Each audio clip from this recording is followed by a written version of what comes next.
material with it. And all these players were just thrown down to the low ground. It's hard to defend at that point because you have to block what's coming up from above. You have to protect your floor plank below you.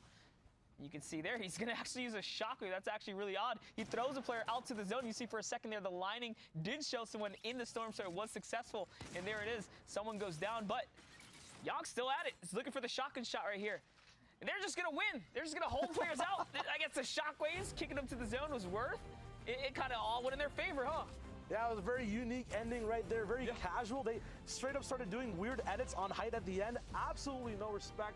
We're going to be throwing it over to Sundown to break down more of what we saw in this heat and more. Sundown, what you got?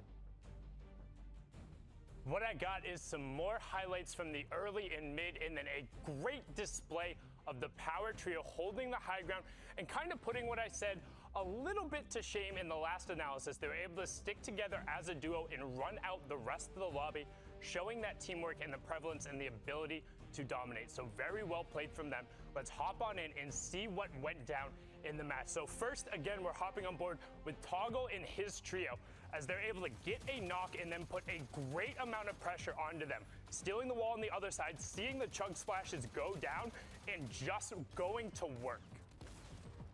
Boom, knock right there, gets the conversion, and they're able to then find the other opponent inside the shield bubble and reap all of the rewards from that. Now on board with the Alter Ego crew, who is able to find a pinch and then get the knock and seeing the teamwork. So now we'll see it from the other perspective, just the amount of pressure they're putting on, constantly pickaxing, trying to take the wall and trying to not allow the opponents to get away.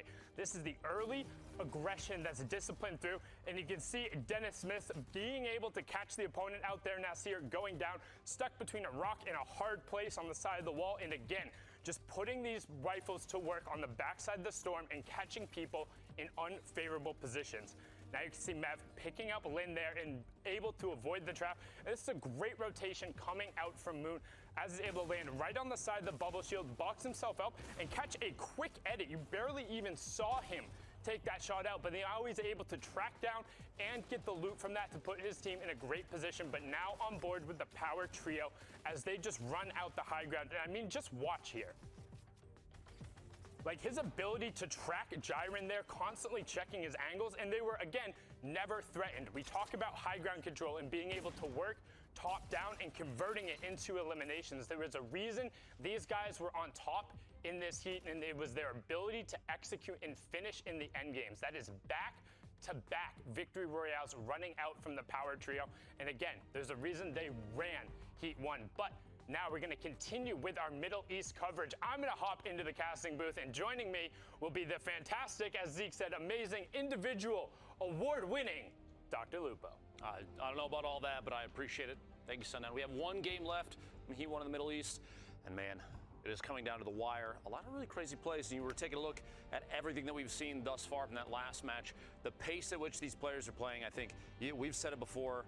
A number of us have mentioned it. Now that the Middle East has a more localized server to connect to, the level of play is really showing that even they can keep up. So going into potentially the next World Cup, if that's something that's in the future for them, it's going to be interesting to see yet another player base added to the pool of players that play for that. So.